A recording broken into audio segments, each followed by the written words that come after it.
So this sculpture here is an example of a Greek bronze original sculpture, and it's very rare that we find an original bronze sculpture. Most of them were destroyed or melted down to create armor for battle. This particular sculpture was recovered from an ancient shipwreck off the Artemision Cape. Strangely enough, the sculpture was preserved by being underwater, and the algae and the barnacles kept it from rusting. The figure is supposed to represent a god, but we're not sure which god, Zeus or Poseidon, and I'll talk a little bit more about that in detail. But first, let's compare it to the Kouros figures that we looked at the beginning of the semester. This god figure has a lot more movement. He's more animated. We see that he has an open stride, his legs are apart, and his body looks like it's in motion.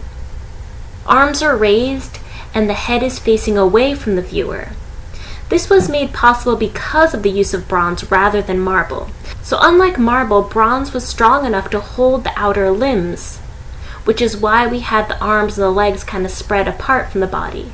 With marble, the artist needed some attachment to the stone.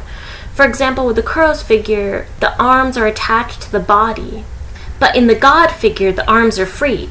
This is more naturalistic. On the god figure, the limbs would have most likely been added on. Using bronze is a more additive process, while using marble is a more reductive process where you're taking away or you're chipping away at the stone. Here are the pros and cons of using marble and bronze. The marble figure became more static. With the god figure, the viewer is invited to walk around the sculpture. Also, if you take a closer look at the god's feet, they look much more realistic in stance. One foot is almost lifted off the ground, and the toes seem to be in movement as well. One knee is also bent. This illustrates the distribution of weight, which is a more naturalistic way to stand.